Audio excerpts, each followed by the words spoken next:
You're listening to Three Kitchens Podcast, a member of the Alberta Podcast Network, locally grown, community supported. And now, time to find out what's cooking today. This episode of Three Kitchens Podcast is brought to you by Alberta Blue Cross. Even if you're a busy business owner with more meetings than hours in a day, you are calm and collected when your group benefit plan is taken care of by Alberta Blue Cross. Your employees can manage their own health, dental, life, and disability coverage online, anytime, on any device, making it easier for them and for you. To learn more and explore your options, head to av.bluecross.ca.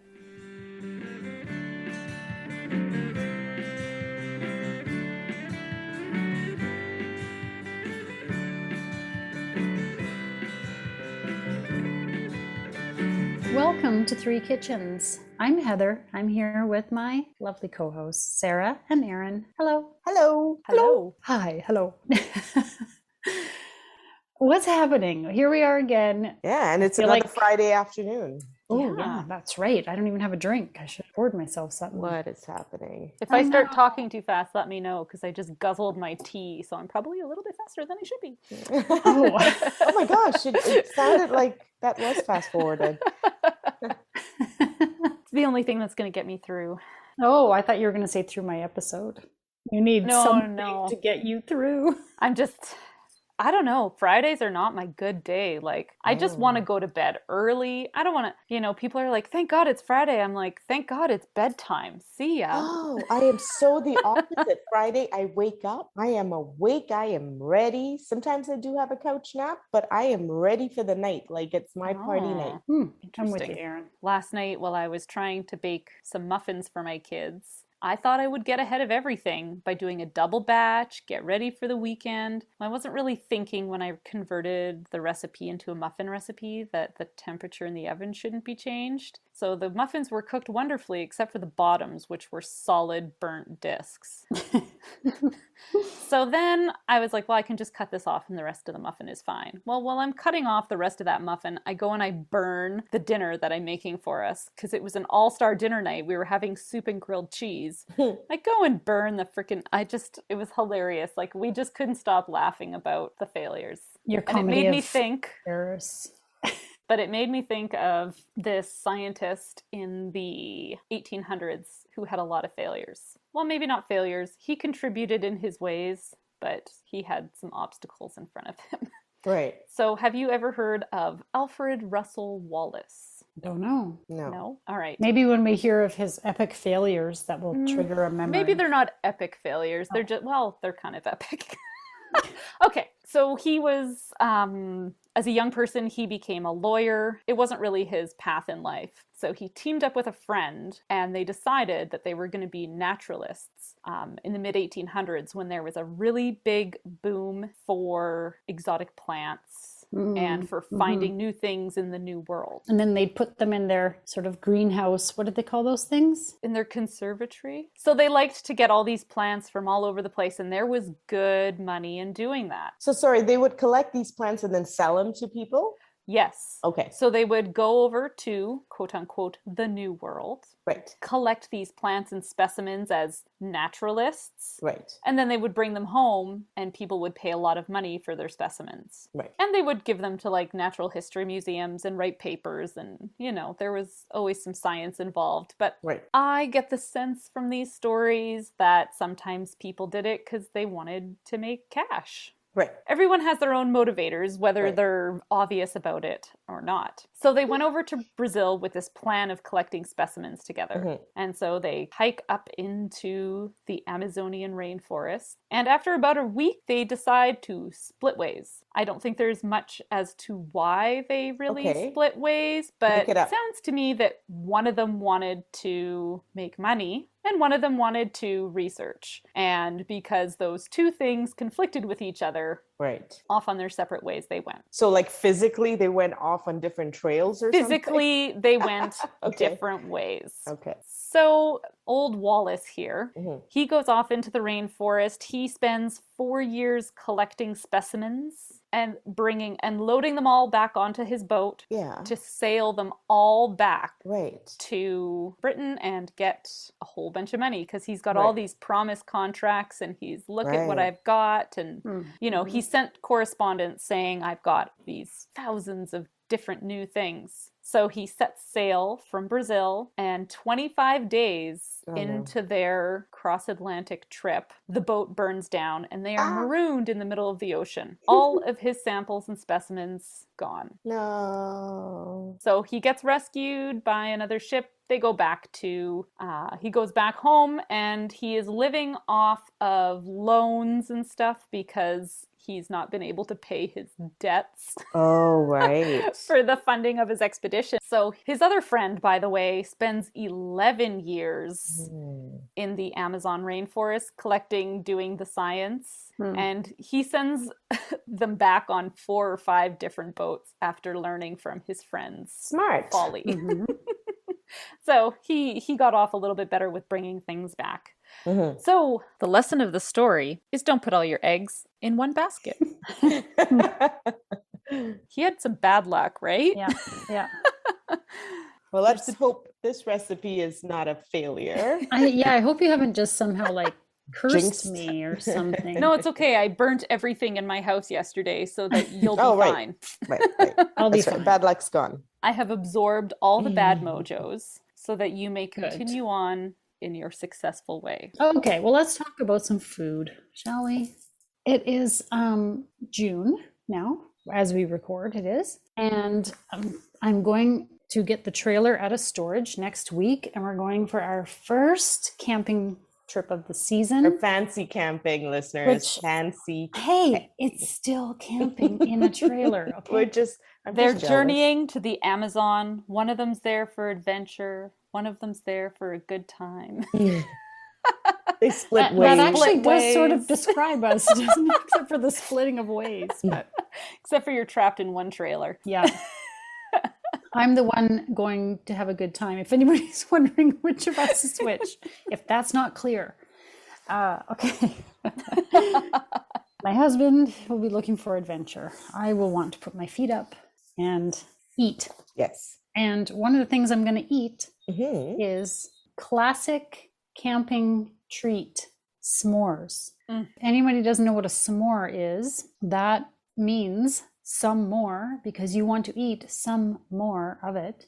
And it is a toasted marshmallow and chocolate between 2 graham crackers. And it's a gooey, squishy, melty little messy, yummy thing. I don't know. How else do you want to describe it? It's a diabetes sandwich. Yeah. It's delicious. And it's a camping essential almost. But people get so caught up in that you got to use the Hershey's chocolate and not anything else, or no. What chocolate is it? Yeah, no, I don't know. Or what do you use? I'm just arguing with you for the sake of arguing, because you said people get caught up in it. So some people are very opinionated. Yeah. Some people put it all together, wrap it in foil, put it in the coals. That's what I do. Mm-hmm. Yeah. But I think you have a real danger of burning your cracker. If you do it that way, sometimes the cracker is too close to the heat and it burns. Right. If you do it right, the chocolate melts nicely when you do it that way. So there are different ways you can do it. Yeah, for sure. Different techniques. That's right. So one of the ways that I like to try to simplify it personally, like if you get a chocolate covered digestive cookie. Oh, yeah. And then the chocolate is already on the cookie, and then you just eat it like that, as opposed to putting a piece of chocolate that you have to then hope will melt. Right. Yeah. Or it slips off while you're biting into it, because everything's kind of gooey and they are messy. Yeah. Perfecting the s'more, I would say. You can eat a lot of chocolate, marshmallows, and graham crackers that is just like, that don't have the same satisfaction as a good s'more. Right. But you still eat it because you still eat it. Absolutely. So my plan for this is to make homemade marshmallows, which you guys remember I have made before. I made them at Christmas time, and we put them in hot chocolate, and they were really good. And so I was thinking, if I'm going to make marshmallows, I'm going to make s'mores, and then what do I want to do for the rest of it? And I thought, you can make graham crackers, but I don't want to. I think they might turn out to be sometimes when something's homemade, it becomes like a healthy, in quotation marks, version of something. And it's not the same sugary processed thing, that it actually tastes better in this case. Okay, so I found a recipe. Let me just go with the cookies. So it's a chocolate chip graham cracker cookie, homemade. Okay. It's a chocolate chip cookie, but that also has graham cracker crumb in it. Okay. And I'm thinking it won't be exactly a traditional classic s'more, but if you have 2 of these cookies with a homemade toasted marshmallow in between, I'm thinking that might be pretty good, even though it's not exactly traditional. Yeah. Right? It's got all the elements. Yeah, of course it will be. Yeah, exactly. And I'm going to have to look. I don't think just regular old chocolate chips. I think it needs to be like chocolate chunks or something, because you need that chocolate in there, right? Gooiness, yes. Yeah. And you want it to melt a little bit, which is sometimes the problem with the big old square chocolate. Mm-hmm. So this is my plan. Let me tell you about homemade marshmallows, if you've never made these before. They're actually really easy. You're making a gelatin. That's what makes it squishy, right? Okay. So you've got like a gelatin powder with water, and it kind of activates and makes this kind of gooey stuff. Okay. And then you have water, corn syrup, and sugar that you bring to a boil. And if you use your candy thermometer, you measure it. I forget what the temperature is exactly, but on your thermometer, it will say hard, which is what, like if you were making like a toffee or something. Okay. So it's like a big boil, like you're really boiling it for maybe like a minute. Then you pour that hot sugar mixture into the gelatin mixture, and you beat it with your mixer. I wouldn't recommend doing it by hand. I think it would be difficult to keep that up, because it's like 12 or 15 minutes it takes to... Child's play. Easy peasy. Child's play, I tell you, Heather. Unless you're Erin. Yeah. Yeah, no. I still haven't recovered from that. Yeah. It's kind of like making meringue. If you've ever made that like Italian method, and it forms stiff, it looks like a meringue, except it's not, because there's no egg whites in there, but it looks similar, right? Right. Okay, cool. And then you pour that into a baking pan that you've lined with parchment, and then you put like plastic wrap over the top of it and seal it in, and then you let it sit 4 hours or overnight. It has to rest, and that's how it kind of goes from being a pourable thing to a spongy solid. You have to make the jelly set. Yeah, and then when you cut it and toss it in cornstarch and icing sugar. Because you know how they're like dry to the touch on the outside? Yeah. Otherwise, they'd be very gooey if you didn't toss them in the icing sugar and a little bit of cornstarch. That's it. When it's in the mixer, you can add different flavors in there. If you want to make it vanilla, like kind of traditional vanilla, or what did I do at Christmas? Blueberry. I think I made like a puree. Like a fruit puree, and mix that in there. You can make chocolate marshmallows. You can make, so these are relatively easy things to make. I'm just hoping that the end result, when you toast the marshmallow and put it between those cookies, that it's going to be enough like a s'more that it's a hit. And not like, well, it's kind of like a s'more, but not enough. I'm curious how those marshmallows will hold up over a fire. I know you did make these at Christmas. That being 6 months past, I have a hard time remembering what was the texture really like. It was like a cloud. I do remember it very well. But could you put that on a stick and roast it without it like melting? I guess, you know what I mean? So. Like, I'm very curious as to how it will react in the heat. I am also curious, because we did not try toasting them. Yeah. But I will say, when we put it in hot chocolate, it did not immediately like dissolve. Oh, that's true. Right. It took its time melting, right? So I don't think it'll completely just go off your stick. Like, it might be faster. It might toast more quickly because it's soft. I don't know. Should you make it earlier so it has a bit longer to dry? That's probably a good idea. Or make more of it so we can experiment with it. She's just going to make us a tray each before she goes camping. Thank you, Heather. We'll have to see about that. Let me see. I don't know exactly which recipe, but I'm just looking at this one. It says it makes 30 marshmallows. Oh, wow. We'll take I think 10, that'll be enough. 10 each. Okay, so what I'll do is give you marshmallows and cookies, and it will be up to you to figure out how to toast it and put it together, because I'll be off camping. Maybe I'll put some in a banana boat. What's a banana boat? Boat? You haven't never eaten a banana boat? What's happening? What's happening? What's that? What is What's this happening boat? right now? Take your banana Yeah. in the shape of a boat, so the curve up. Yeah. Stick a knife in it and slice it halfway through, not all the way through the banana, just through the hole lengthwise. Yeah. Open it up just enough to stick mini marshmallows and chocolate chips in there. Wrap it in foil, put it on your barbecue or near the coals. When you open it up, you use a spoon and you scoop out all that nice, soft, caramelized sort of banana with the chocolate and the marshmallow. Yeah. You've never eaten this? No. Well, you never told us anything about it. Why was it up to me? Because you knew about it. How many times have we camped together and I've never seen a banana boat? You know what? I haven't made one in years. She probably made it and didn't invite us. That was the night she was like, I'm just going to tuck in early. I'm just over there by myself. Where's Mom? Behind I'll my be right trail. there, boys. Oh my God.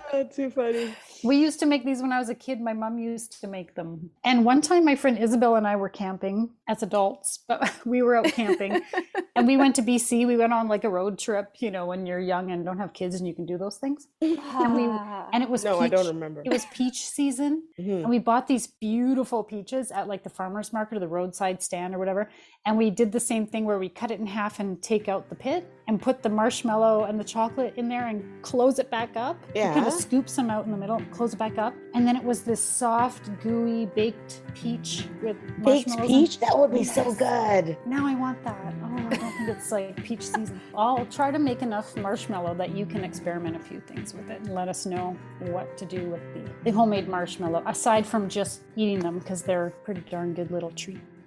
This episode of Three Kitchens podcast is brought to you by Taproot Spotlight, a service that helps businesses and organizations pay attention to the people they serve. Taproot tells you the news about the people and companies that are important to you. Use that information internally to keep everyone on the same page. Or share it with the world in your newsletter, on your website, and on your social media channels. Paying attention pays dividends. Find out more at taprootpublishing.ca/spotlight. That's taprootpublishing.ca/spotlight. Okay, let's talk about how these marshmallows and cookies turned into s'mores, or didn't. Are we wanting some more? Some more. Do we want some more of either of these things that I made for you, or do we not? I do. You do? I do too. Okay. All right. Well, that's a good start. I'm actually going to get these cookies out of the way first. Okay. Let's unpack this. So these were a graham cracker cookie. And I thought, let's keep these s'mores simple. Let's make the cookies in advance. We're just toasting a marshmallow, putting it between cookies. And when I came across a graham cracker cookie, I thought, perfect, because it'll have that flavor of graham crackers. This is from a site called bunsinmyoven.com. Okay. How many buns? My goodness. Boy. I don't know. Plural. I guess if you're not talking about babies, if you're actually talking about like dinner rolls, then you could have quite a few. I hope they're talking about dinner rolls. So this recipe includes, it's a basic chocolate chip cookie, but it has only 3/4 cup of flour and 1.5 cups of graham cracker crumbs. So that's your difference. Okay. So easy enough to mix together. It's your basic cookie. What happened when I baked them is they just went flat, which I have found in the past sometimes happens if your butter is too soft or there's too much butter, maybe. I don't know about you guys, but it didn't really. It had 1/2 cup of butter, which didn't seem outrageous. That doesn't seem outrageous. And so after the first tray basically was like one big blob on the cookie sheet. Oh my goodness. Then I put the dough into the fridge and I thought maybe if I cool it first, it'll hold together better. It didn't really seem to help a whole lot. I did get individual cookies, but they were still flat little crispy pancake kind of things. I don't know why. I wouldn't make this recipe again just because I didn't get the result I wanted from it. Sure didn't look like the picture in bunsinmyoven.com. But I have to say, I thought they tasted good with the graham crackers. What did you guys think of these cookies? Let's just go. They really tasted good. It tasted like a cookie, but it was hard because the way I make s'mores is I put them in the foil and put them on my barbecue, and they didn't stay together. Like they were crumbly. Yeah. But they were very tasty. Yeah. I think they tasted super good. I also I did a modified s'more, I'm gonna call it. I put the cookie in my toaster oven and the marshmallow on top. And then toasted it, and it made the marshmallow like the perfect, like the marshmallow puffed up and cooked a little bit. The chocolate in the cookie melted. It made a fantastic s'more. But when I went to pick it out of my toaster oven, because I didn't think to put it on a tray or a pan, it was like crumble crunch. Blah, blah, blah. Yeah, the cookies didn't hold up. It's a messy. It was a deconstructed s'more. Yeah. It was a tasty deconstructed s'more. Yeah, I would guess that it needed more flour. Yeah, like 3/4 of a cup of flour doesn't seem like a lot of flour in a cookie, and the flour's the glue that's got to mix with the butter to like make that chewiness, right? But then if you over flour, then it becomes crumbly. I don't know. I would want to play around with that recipe and the ratios and see if there's something different, because I thought the flavor was really good. Like I loved the graham cracker in there. Yeah, me too. Okay. And my family really loved the taste of these cookies. And because I tried to give you guys the ones that actually held together. And I had all these little bits of cookies because they didn't hold up. And so my family was eating little cookie bits and they really liked the taste of them. So did my family. Didn't quite hold up, and I wasn't really that happy with them. Yeah, it's too bad the cookie crumbled. The cookie crumbled. That's the way the cookie crumbles, you guys.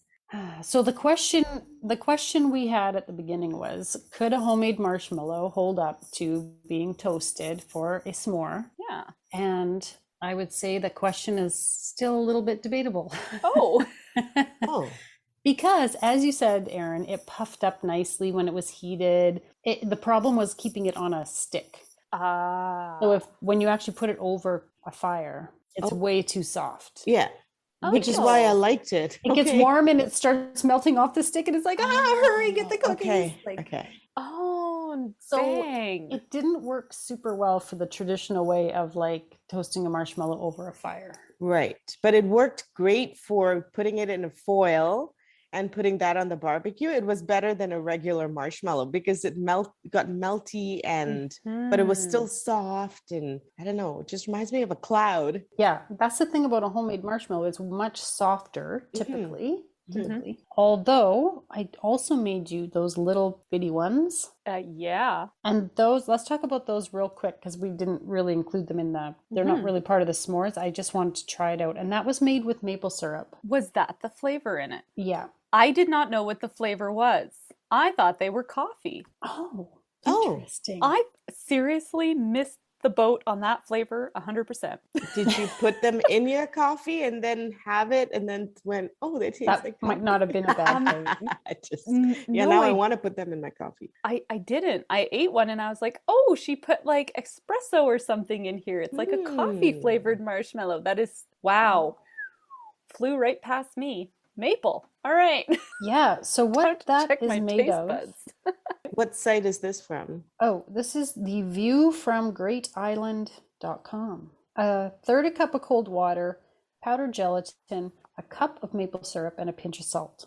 That's all that is. It's like using yeast. You put your gelatin on water, you let it sit and kind of do its little thing, and then you put maple syrup in a pan and heat it up until it sort of foams. Okay. Let it boil a bit. You boil the syrup or medium heat until you get to 235 Fahrenheit on a candy thermometer. Okay, you're going to put the mixer on with the gelatin. You're going to kind of slowly pour the syrup down the side of your bowl into your gelatin until it creates peaks, kind of like meringue, but it's pourable. You want to be able to kind of pour it into your pan, and then you let it sit.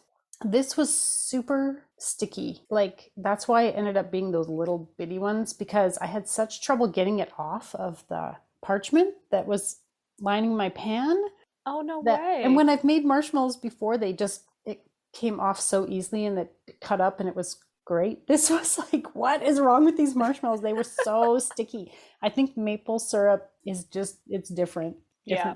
were the ratios of gelatin to water different from the other one? Because they were much firmer. Did you notice? I think They it were had to more do, dense, honestly, weren't it they? had to do with the syrup. Syrup? Okay. Yeah, maple syrup, I find when I use it in baking, acts a little bit differently. Oh, okay. Oops. And I don't know why. It's obviously different sugar. Mm-hmm. And it's more, I'd say, like stiff or something. Right. Like, especially when it sets cools a bit down. better. Mm-hmm. yeah, it sets harder, I would Right. say. Right. And it didn't make, you could see it in that little marshmallow. You could see the dark kind of ribbon of syrup, whereas the other one was just white, right? Mm. So let's talk about the cloud. Okay, The cloud I want to hear about marshmallow. the fluffy marshmallow. which is like a regular, it's very basic marshmallow recipe. If you look up marshmallow recipes, this is typically what you find. And this one is from averycooks.com. So again, it's a cup of cold water, gelatin, which is 3 packets, those little packets you buy, which is the same ratio, I believe, as the other recipe. Then this one has granulated sugar and light corn syrup. So this is the difference. You're doing syrup and sugar. The other one was just maple syrup. Right. Yeah. Mm. And then vanilla extract, or you could put in, Whatever flavor you want. yeah, you could put in almond extract, you could do orange, you could do whatever you like. So I just did the vanilla. And you make it the exact same way as I described before, except when you heat up your corn syrup, you also put in your sugar with it, and water until it becomes like a clear syrup. And you're doing the same thing. You're whisking it. I would recommend using a mixer. I wouldn't attempt to whisk this by hand and pour that hot syrup and the whole, like, that would be tricky. Erin, did you hear that? Did you hear that, Erin? She does not recommend doing it by hand. Hey now, put down that middle finger, lady. Rude gestures may have been added here. Yes, I've learned my whisking mistakes, okay? Okay. Okay, also, the other thing I didn't mention before is that when you prep your pan, put your parchment and then use a sifter and sift icing sugar over the whole thing. And you can even put a bit of cornstarch, like just like a tablespoon or something of cornstarch in there too, because that helps kind of keep things from sticking. Right. Once it's in the pan, cover it with plastic and let it sit like till tomorrow, like 8 hours, even more maybe, because it needs time to firm up. Like not in the fridge, on the counter. Okay. Just on the counter. Yeah. And then when it's set, you can basically just kind of like take that out and cut it, but make sure you're dusting everything. You end up with icing sugar all over your counter and all over everything. And I had my little flour sifter, little thing, and I just kept on your knife, on your marshmallows, on everything, continually, so that it's not, because otherwise your knife sticks to it. Right. And once you've cut it, the edges are sticky. Everything is like, you've cut it up, you've kind of loosened them into little marshmallows, and you've dusted everything. Let them sit until when you pick them up, you can handle it without it sticking to you. Right. Okay. Then you can like throw them in a bag, and just remember to keep lots of sugar, like dust with sugar. Right. They are not dry on the outside the same way store-bought marshmallow is dry. So you have to just keep them coated with sugar, I guess, to keep them from sticking. And this recipe, you end up with, like, it says 28 large marshmallows. I don't think I had quite that many marshmallows, but quite a few, I guess. This is what I used to make the s'more, the one that I was actually able to get off the paper and cut bigger. Yeah, I liked it. I definitely love these more than the store-bought ones. And I think that they are great for s'mores the way I make s'mores.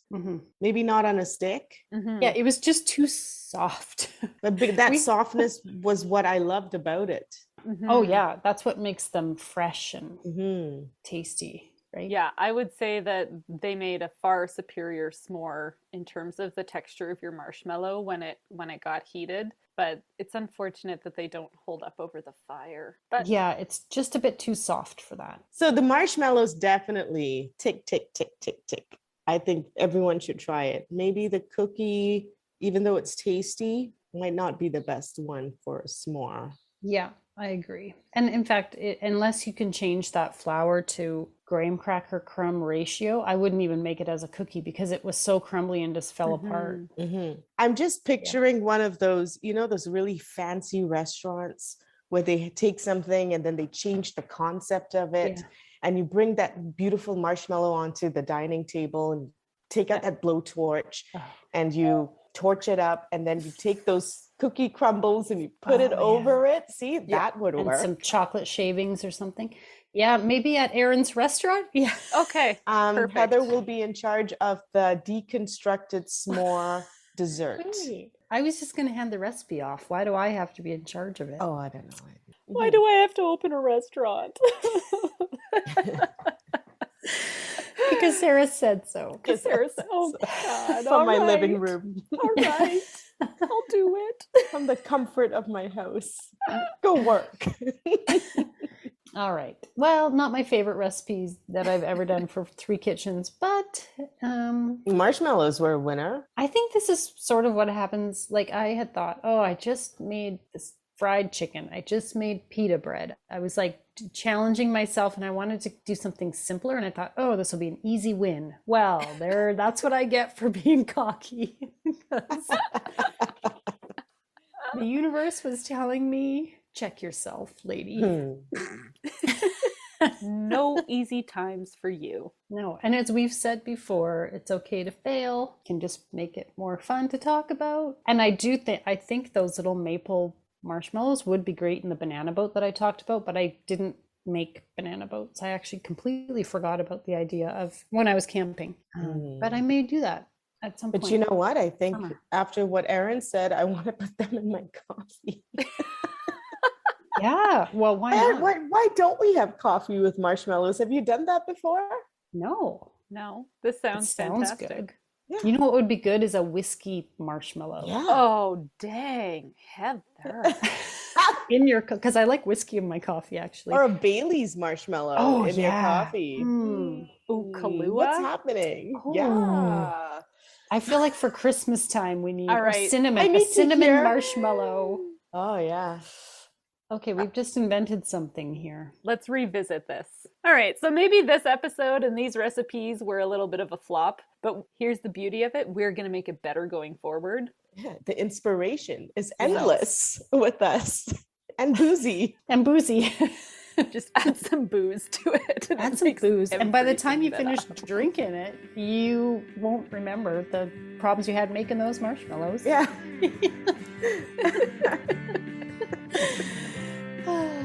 Oh, it's one of those mornings. Okay. Good. I think we can stop this recording. I think we're done here. Yeah. And now for the fine print. Remember, when you like, subscribe, review, or share this podcast, it helps more people find us. Thank you so much for listening. At least they tasted good.